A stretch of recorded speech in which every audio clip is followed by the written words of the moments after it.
This is Eitan Weinstein. And I'm Naor Menninger, and you're listening to Two Nice Jewish Boys.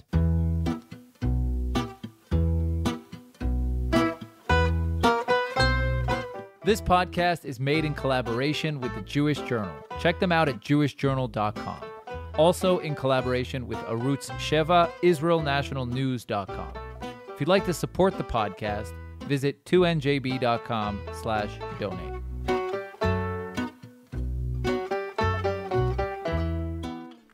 The Hasidic Jewish community in Melbourne, Australia, is an extremely closed community. They have no access to radio or television. Boys and girls are separated as early as 8 years old, and the rabbi has the final say on all issues. In 2008, the community was in havoc due to a number of girls who complained that their school principal, Malka Leifer, sexually assaulted them when they were children at the school. The school immediately bought Leifer plane tickets, and she fled to Israel before facing any charges. Leifer remains in Israel to this day, as Australia's extradition request is suspended in endless trials and legal processes. How many Malka Leifers are there in the Orthodox communities in Israel and around the world? It's extremely hard to know. With a clear tendency to avoid any discussion on sex or sexuality, has the Orthodox community doomed itself to simply suffer quietly, exposing the vulnerable? In the last 15 years, one man has been trying to make sure that's not the case.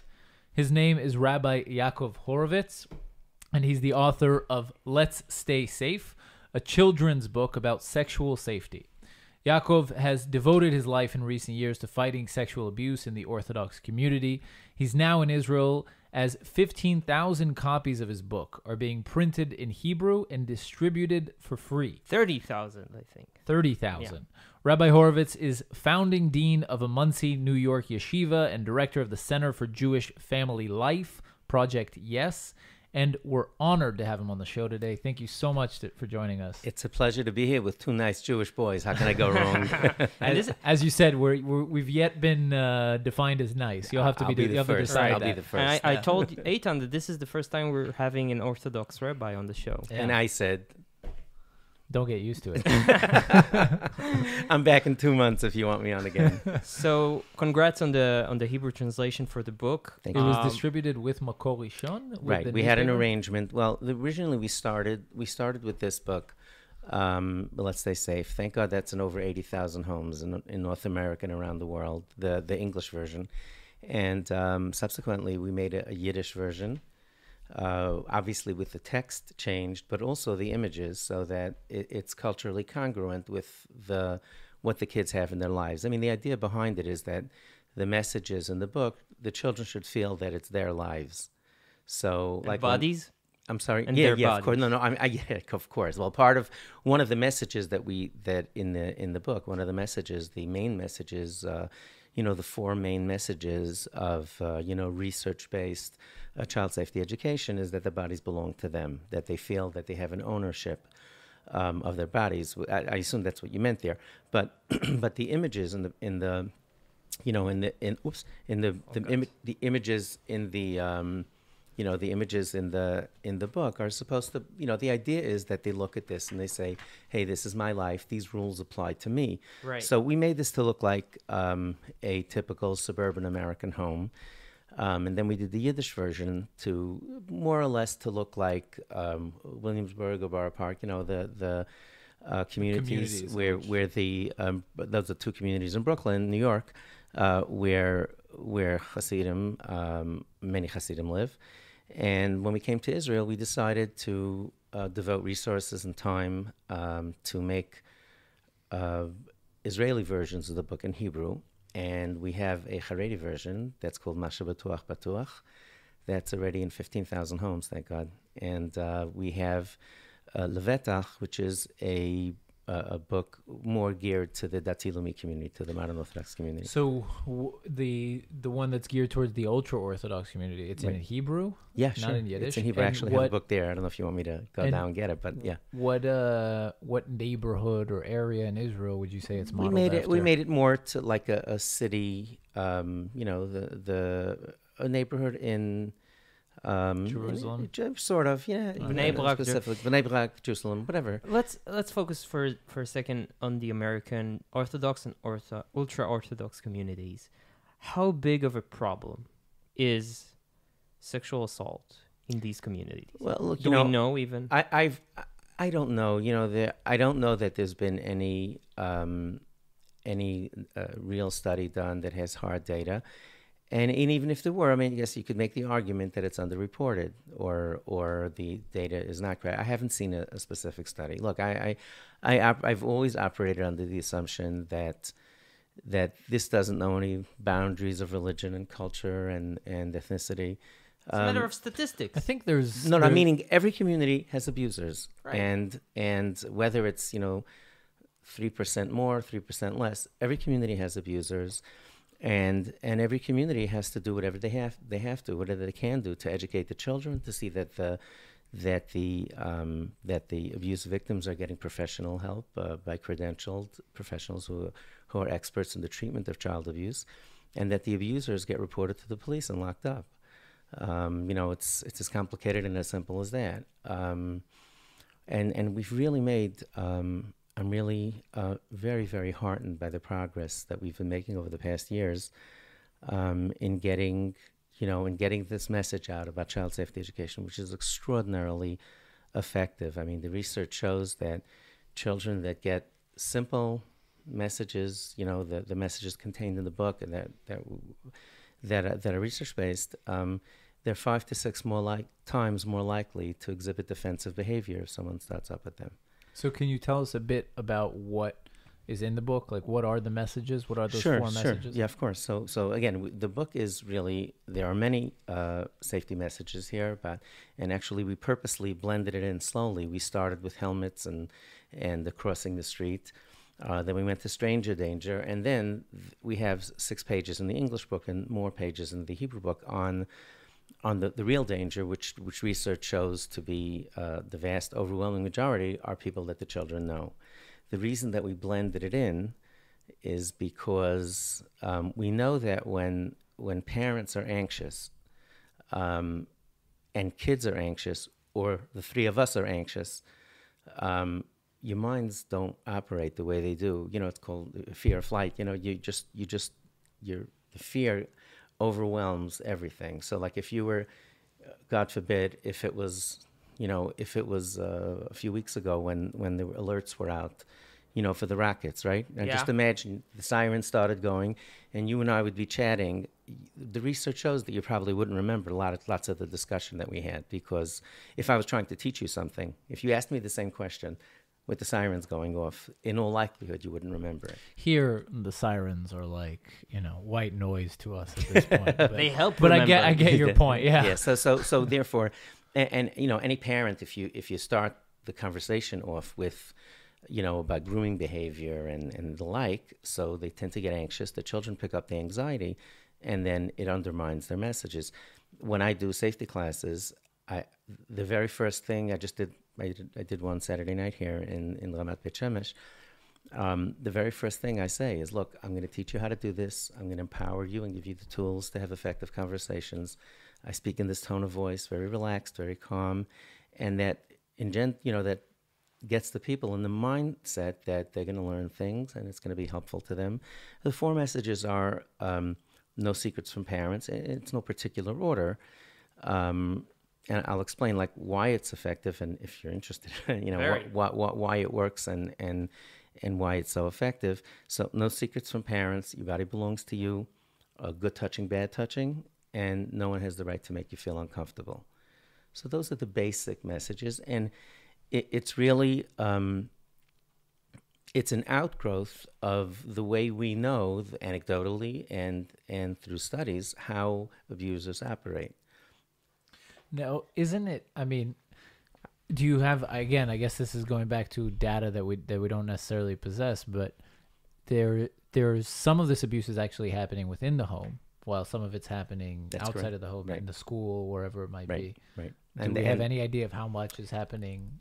If you ask me specifically about the Orthodox community, I don't know, but we know that if you think of it as concentric circles, So most of the abuse is happening in those smaller circles, family, close friends. And the way they, if you think of it,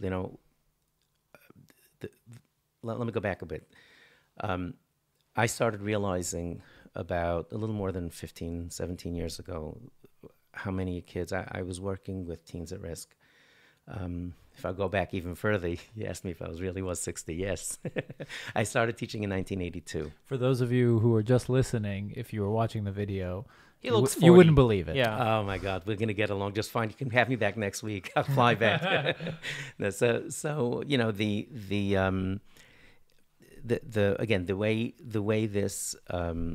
the way they rolled itself out is that you think in terms of how abusers operate, and what they try to do is figure out. It sounds terribly callous and cold, but they figure out which children they can abuse and get away with it.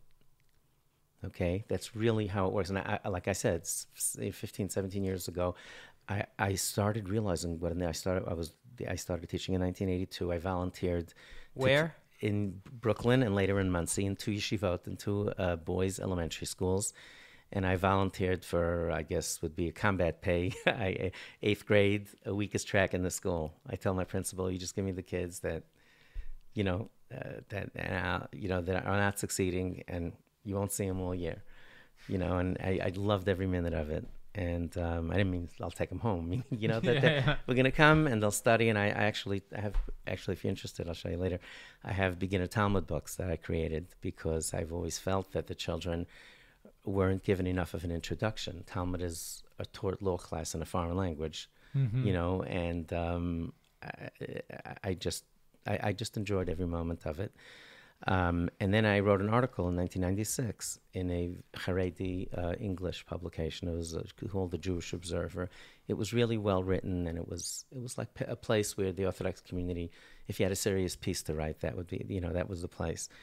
And I basically wrote this 4,500 word essay saying basically that we're losing a percentage of our children to religion, and many of them just the frustration, flows over into other areas of their life. And it doesn't need to be that way. And here are some thoughts that over the 15 years that I ascertained would be effective Helpful ways to keep help. it. Right. You mean like we're losing children to religion, as in children are becoming abandoning secular. religion, right. But it's not only that they're leading unproductive lives in the general population. I mean, in the secular sense, it's not only that we're not only worried about religion. We want them to be healthy and happy and well-adjusted. These kids are prone, I guess, in to Israel getting into trouble. Exactly. Drugs, right. And even suicide. Right. And I actually wrote what I actually wrote at the time. I did not realize it right away, but having done this, I started this in 1996. So I started an organization, that Center for Jewish Family Life Project. Yes, helps teens at risk and families. We did parenting classes and a mentoring program, and try to get the kids off the streets and getting GEDs, which is bagrut after the fact, so to speak. And I realized after a little while that there were really 2 distinctly different groups of kids that we were dealing with. It sounded the same. My kids out in the streets, my kids not keeping Sabbath, Shabbat, or whatever, not coming to prayers or tefillot. But there were really 2 groups of kids. There were kids who were abandoning religion only. I called that hemazvim et hadat. They're leaving just religion, meaning they have a happy life. They're sitting there, 2 nice Jewish guys with the mics on. They're productive. They're happy. They have a social life. They're optimistic about the future. And I call that, again, abandoning religion only. They're on life. The train's going in the right direction. They just don't have a relationship with God. And the other group, really, I say hemazvim et chayim. They're leaving life. They're not just leaving religion. They're also leaving religion. It might sound the same. They're not keeping Shabbat. But those kids are, not in school and not optimistic and hurting. You mentioned about suicide. They're using cocaine, not marijuana on the weekend. Like those that it's almost, that. And I wrote at the time that I felt that over 90% of the kids that were leaving life had been abused. And if you follow Maslow's hierarchy of needs, and you go through what he explains are the human needs, physical needs, security. Like if you're missing those bottom needs, Maslow says you can't function. Similarly to the analogy with the rockets, right? You know, when that stuff, when you're not feeling safe, like nothing matters. Did you meet like actual? Oh, sure, of course, sure. The kids would come and talk, and I'd start exploring, and the parents would bring me the kids to talk about it, and I'd ask them, tell me to describe what they're doing, and it really emerged that there were really two distinct groups of kids. Maybe it's just my wild imagination, but how come you weren't like lynched by dark sides of these communities? From what I know, here in Israel, someone like you would face serious problems. I'm here. No, but I'll show you the Hebrew book. I don't know if you ever heard of Rabbi Chaim Kanievsky. You ever heard of him? Heard of him. He is like, a very, very senior rabbi. He gave us a letter for the Hebrew safety book. I'll pull out our bag and show you. We have the senior Dayan, the rabbinic judge. But no objections, no problems. His daughter. Pushback? What? No pushback? To this educational piece, this was, in the yeshiva world, we call it a chiddush, like something innovation, novel innovation, right? What I chose to do at the beginning was focus on the education piece, and there is a second issue about reporting to the authorities that is some are in favor, some are not in favor, and I've always been on the record publicly as saying, look, we can't solve this ourselves. There's a system. System's not perfect. No system is perfect. The roads aren't perfect, but you don't get on a camel, right? The roads are, no system is perfect, but the best way we have of protecting children is to report to the authorities. I've always said that. But in this education piece, I said, look, we all know that we have a problem. Let's start educating the kids. And I still advocated for the authority thing, but this educational piece, I got absolutely no pushback. What about ultra-Orthodox communities, like, I don't know, the Satmar community, for example? I don't want to interrupt your show, but I'll show you a picture when we're done. We published a book in Yiddish. I sold 3,000 copies to Satmar Yeshiva in Monroe and Kiryas Yoel. So and all different. I have a picture of the school principal reading the book to 350 kids at an assembly. So there's no question. Not all Hasidim took it. Not everyone is on board like this. But look, I know I'm an agent for change. Not everybody likes it. But these communities don't like change. I think it's safe to say. That is correct. And part of it, look, all of it is... Many communities don't like change. That's right. Exactly. Right. If if he decided Nobody likes change. If he decided to grow a beard and peyot, you'd also get a little, hey, what's the deal? We like what we like, This would turn into one nice Jewish boy. Touché. Nice one. Good one. Anyway, so I want to ask you about some of the stories that you encountered when you were meeting with these at-risk youth. Right. I mean, like, could you tell us something a that bit shook about, you? What kind of the first ones that you encountered? Like I said, the ones, the most sad and heartbreaking were the ones who were self-destructing, and there's just no words. There's just no words to watch a child or a young man or woman, just, have all that pain and frustration turn inwards.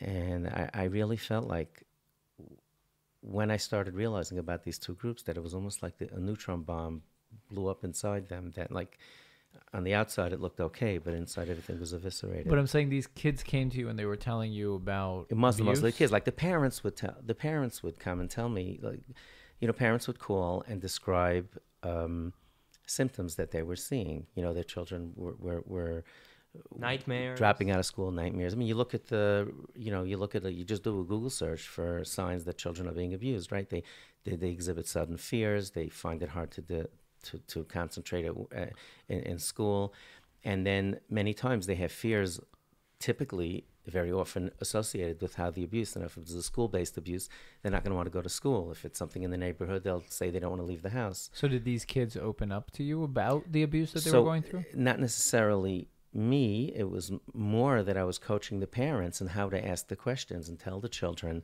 that it's okay to tell me anything, and no matter what it is, we love you unconditionally. But I'm saying, when did you sort of get affirmation? Because you had this idea that many of these kids were being abused. Right, I'm so it saying, was both categories. There's actually some kids told me, and they said, I wasn't comfortable telling my parents about this, but, and I would obviously, ask them to please, can I tell your parents so that you can go get help? Mm-hmm. And most of them, Most there's of them no were okay with rules. it? Yeah. Look, there is nothing. I tell abuse victims, and parents of abuse victims and loved ones, that there is nothing in our wheelhouse that gives us the tools to put a life back together after such trauma has taken place. And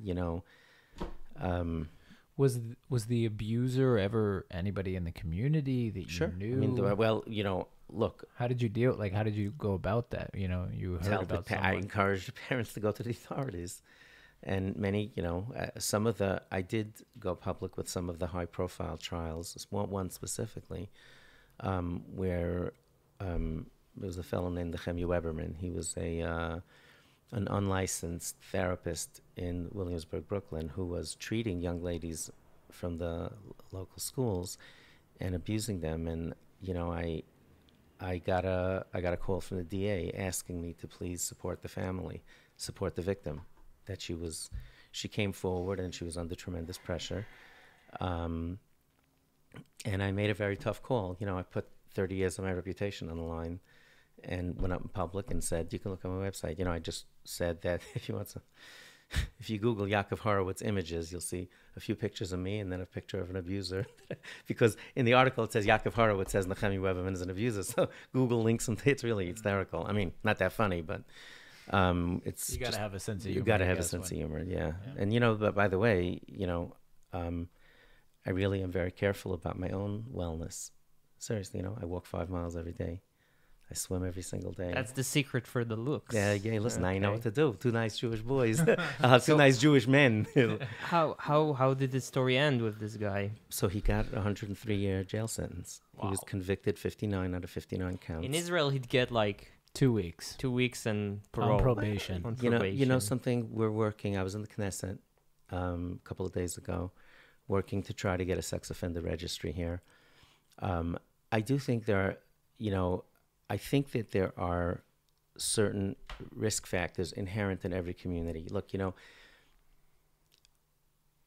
I'm not completely clear that it's necessarily a religious thing. I think it's a place where you have a small community. And people drive more politely in the Galil up north than they do in Tel Aviv, right? Now, you could say city life is hectic, right? You could attribute it to certain. Nobody really knows. No one does a study on this, but you can make most of the statements are correlative and not causality. Exactly. Well, I believe personally that one of the reasons that they're more polite in smaller communities is because the guy that you cut off in traffic, you're going to see him at the grocery store tomorrow. Whereas in Tel Aviv, you don't need to see him anymore, right? Mm-hmm. So if the average person who lives in the general population is not likely to see that person he's reporting. But if you have a small Hasidic community or a small community anywhere, I mentioned it in a podcast. I just told it to a bunch of educators. You did another podcast? We signed a... An exclusive. I don't know. I don't remember signing that. No, I did one a couple of days, and I said that I think that to some degree the Dati Lami community, the modern Orthodox communities that live in yeshuvim that are really small and have a fence around it and have a dangerous neighborhood out there, the mindset, I've seen it, the mindset is that once you get in that fence, and this is a rough neighborhood, you guys don't feel it as much in Tel Aviv. You come from I came from Gush Etzion, and you're out there in the yeshuvim, and it hit me when I went to Talmud for Shabbat, where one of the 3 boys, those beautiful children that were killed, I came to pay shiva calls to those 3 families. I flew in specially, and we spent Shabbat in Talmud, and there's about a mile and a half towards the end of the ride that's under Palestinian control. And like back in New York, we would say you're going through, not now in the 70s, you're going through the South Bronx, roll up the windows. And as soon as people get on the other side of that fence, you just see everybody chilling out. And Friday night after the meal, I went to sleep, and then I just woke up 12, 1 o'clock, and I like to get cultures of different communities because people call me from all over the world, and I like to see what's going on. And I walked around Friday night, 12, 1, 2 in the morning. There were so many young men and women out there just having a great time. It was beautiful. Kids were out there just having a good time. The families finished. I saw virtually no adults. And in the morning, I went to my host and I said, "Who's watching those kids?" And he looked at me like I was crazy. Yeah, like in a kibbutz or... Exactly. Yeah. And one could say, not only is it possible that the abuse rates might be, I don't know, but they might be higher because the folks, and they say, come on, it's only us, right? And on top of that, if somebody does abuse someone, it's so difficult because you have that person's parents, you see them every day. And when you have a really small community, a tight-knit community where everybody knows everybody, I told this to, people ask me generally about why this is so. Imagine if you go to a small Hasidic community. Look, we have 5 married children. So they live in Los Angeles and Baltimore, Jersey, Brooklyn, Muncie. I had this dream that they're all going to live around the corner from me. So, but I don't meet those families. And I imagine if everybody's living in a very small...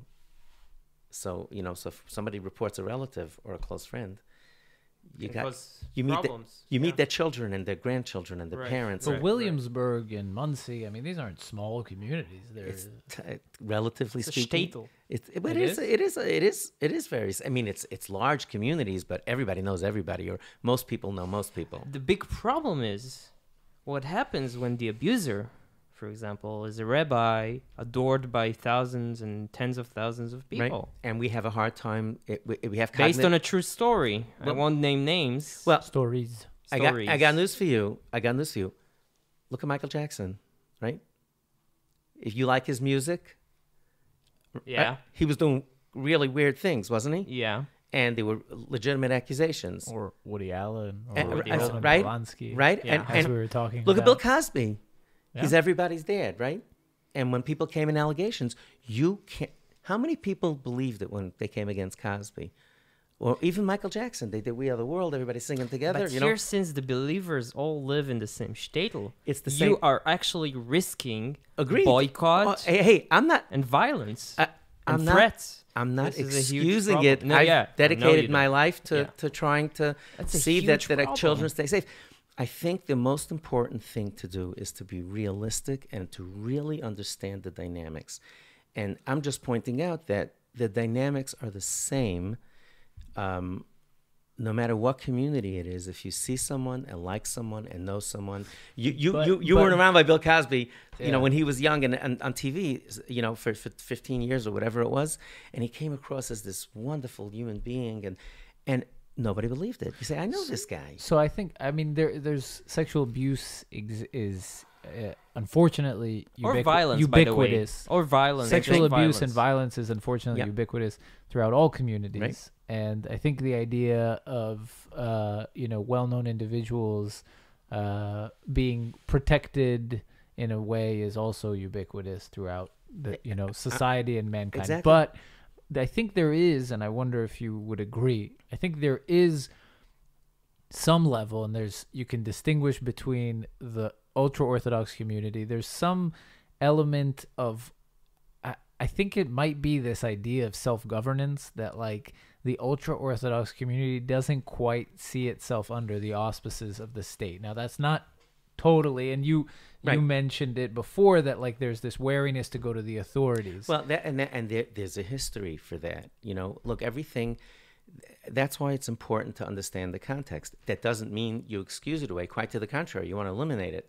But by just saying, "Oh, those ultra-Orthodox guys, all they care about is the schools," they don't get. You got to get real and understand why it's so. And part of it is that in rabbinic law and halacha, there is a concept called mesirah, which means masur is to give over, and giving over people to the authorities, meaning reporting to the police. In Europe and anti-Semitic countries where the folks didn't get a fair shot at the legal system, where there wasn't protection, it was a death sentence.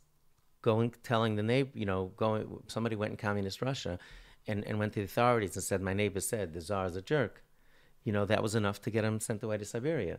So in rabbinic literature, I don't think it's comparable because everyone gets a fair trial today, or, as close to a fair trial. No perfect system, but there's protection. So I don't think those laws apply. And, many rabbis feel that way, that the laws of Masira don't apply. Yet, if you just look at the rabbinic literature, it says clearly there that Masira is like the equivalent of sentencing someone to death. But isn't there also in halacha? I mean, I'm not sure. I'm not like. Look but at isn't you. there, Look at you. That two nicer Jewish boys. Jewish boys. Jewish. There you Isn't there chok hamakom, like the law right, of the right, place? Dina de malchuta dina. Right, Which that's what it says, says. What? which says, Which Dina- means, yeah. Go ahead. I mean, you're the rabbi in training. I Go just ahead. know how to reference it. I don't want to I've disturb the rabbis. Yeah, the two of us. Yeah. I think the idea is that you should abide by the laws of the place that you reside Correct. in. Right. And like I said, it's not only that we were always instructed to follow the laws of the country, the host country. It's even more than that, because the concept, the underpinning of the legal law of Masirah is based on the fact that it's a death sentence. This is not a death sentence. I was interviewed by a reporter in the New York Times, Sharon Otterman. She called me, and she did it. It was very difficult, painful to read, but it wasn't unfair. It was describing the situation. It was about 10, 12 years ago. And she called me, she asked me for an interview, and she said, tell me why is your community so reluctant to go to the authorities? So I told her, I said, I'll tell you a story. I said, I'm a nuanced person. I'll give you the nuance. You don't have to quote me. But if I see no nuance in the article, don't call me again. That's my deal with all the reporters. I try to give you, like I'm trying to give the two of you, some background so that you understand. Again, not saying that this is okay, just explaining it. So I told her about the best eulogy I ever heard in my life. Maybe one of the best speeches, less than 3 minutes. One of the most remarkable talks I ever. This guy would have been a good TED Talk guy. What happened was my friend's father passed away when we were 17, and he was a student of one of the major yeshivot in Europe. And I'm getting choked up. Look at it. It was 40 years ago. Look at this. Look what a good speech it was, huh? Well, you remember something? Yeah. See if you remember something 40 years from now. I was sitting with my friend before the funeral, and a fellow came that he didn't know. And the guy came over and he said, look, I'd like to say something about your father. I think it will be a great kavod. It will be very respectful and honoring him. I promise you I'll be less than 3 minutes. And he asked, my friend had only one brother. There were two sons of this man. And he said, yeah, they talked it over. Go for it. Anyway, the guy gets up there and he says, let me tell you the way it was in Europe. He said, the Russians took over, the borders, they were moving back and forth. So the Russians took over where the yeshiva was. And, the Russian philosophy is everybody shares. It's communism, right? Socialism. Everybody works together. So if you're not working, if you're a student in yeshiva, you're taking from everybody else's, right? Mm-hmm. From everybody else's pocket. And they would try to find the leadership of the school, and they would call someone in for questioning, the KGB. And typically the person would just be sent away. Like if they found someone with leadership qualities, you're getting other people to do it. Anyway, I don't want to make the story too long, but this guy gets up there and he said, so usually people would actually go and say goodbye to the families. Like if the cop came, he said, give me 2 minutes. They would go kiss the kids. I love you. Be strong and live. That was it. If two people went together, it was harder for them to make two people disappear. But usually both of them would be sent away. This guy's speaking. 2 minutes. He says, one day they came for me. And I ran around looking for friends and nobody came. And I went to him and he pointed to the coffin. And he said, I went to him, to David. And he didn't know me, but he just put his coat on and came with me. And the KGB guy came, he walked in, he said, what are you doing here? So he said, I'm here with my friend. And he took out his revolver and he said, you think you're in kindergarten? He said, I can make you disappear like that. And he said, look, he's a good kid. He's a good person. Whatever you do to him, you can do to me. And he let us both go. And this guy turns to the coffin and look at this. He says, David, I owe you my life, this world and the world to come, and my children and my family. And he sat down. best speech, flat out. Certainly best eulogy I ever heard. And It's beautiful. But now, how does it it connect? relate? So I told Sharon Otterman, this rabbi is the age of the senior leadership in our community. And when you grow up with that kind of trauma from knowing that a policeman means someone who can Death. kill you in a second, you don't change that quickly. It happens to be that was the nuance. And she wrote 2 full paragraphs about it. She said it's cultural. It's a lot of it. And again, no excuse, but that is the reality.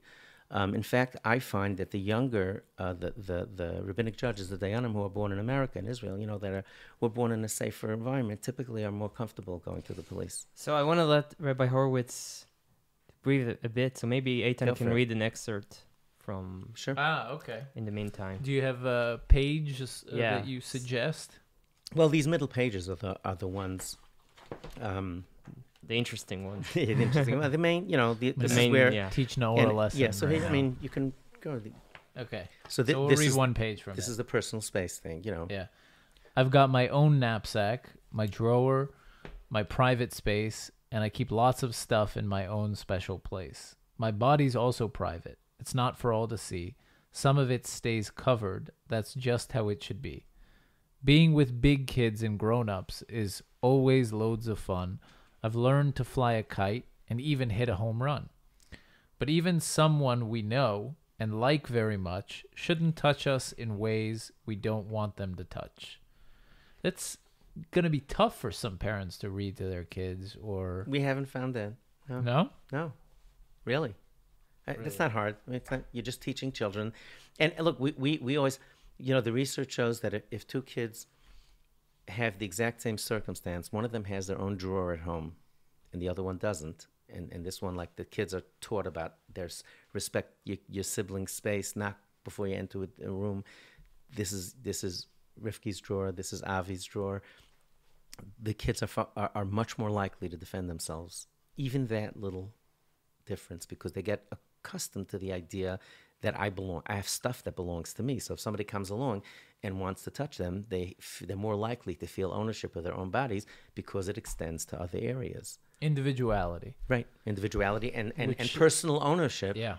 And that other page was the grooming page, meaning, even if somebody likes you, if somebody exhibits, is friendly with you, they're still not allowed to touch you, because we know that you said earlier, you're right, it's not the strangers, it's the guy you know and like. And, that's why we wanted to make the picture look like the kid's uncle. Wow, that's amazing. That's amazing. It's really a tough Really. issue, though, to Yeah. Yep. kind of, I mean, It's very brave to write this book. it's brave, but Well- it's also I mean, yeah, I have to say Well- that this is, it's an amazing endeavor. It's really innovative and Thank you. ingenuitive, I Thank think, you. because Yeah. it realizes that you can run after these offenders as much as you want. You can try and enforce the law, but really in the end, The education is what's it's- going to stop it. No, but it's also, it's because it's hidden. Right. And it And needs that's to really the come from message to within. parents. We happen to have a free video. If you Google search Yaakov Horovitz Child Safety, we have a 9-minute free video on YouTube. We actually just redid it again with Israeli subtitles for Hebrew speakers. So watch the video. You can learn about child safety. These are the messages your children need. And, there's something else I've been talking about recently is about the notion that this is all predicated on children being able to talk to their parents. And there was an arrest in New York in a school. An assistant principal was arrested for soliciting pornographic pictures of youngsters, and I found it remarkable because the reason he got caught was because a 14-year-old kid told his parents. I mean, the gig went like this: that he set up social media accounts posing as a girl. He would send some pictures. Not naked pictures, but suggestive pictures to the kid. Say, you send me, I'll send you more. And this would go on for a while. Then she, the guy posing as a girl, would send naked pictures of herself to this kid. Say, if you send me one, I'll send you. And then if the kid ever got bugged out, that person would threaten to put all the pictures online that I have already. Now, I found this remarkable because this guy got caught because a 14-year-old told the parents, you guys are closer to 14 than I am. Imagine sitting down with your parent, the conversation starts, Mom, Dad, I've been sending, what? And, right? So Jesus. I found it remarkable that the child was comfortable. When we did raise our kids like this, that they could tell us anything. So I did a workshop. It's called "Would Your Kids Tell You?" And going through the barriers. Why would it go? Let's take it. A 14-year-old would not be likely to tell his parent that he did something wrong because embarrassed, afraid. Doesn't want to get punished, right? Doesn't get punished. You're not going to keep his confidentiality. The parents don't get it, right? Consequences. You're going to bust me for the rest of my life. No, in this case of his naked photos going online. Right. So I do workshops with parents about this because it's so important. It's almost a prerequisite to having, to parenting overall, but specifically in this case. I happen to have been doing classes like this for a long time. In the secular literature, the general literature, they say, this is part of it, tell your parents. They don't tell you. I always felt that there was a gap there, that they weren't spending enough time teaching parents how to do this.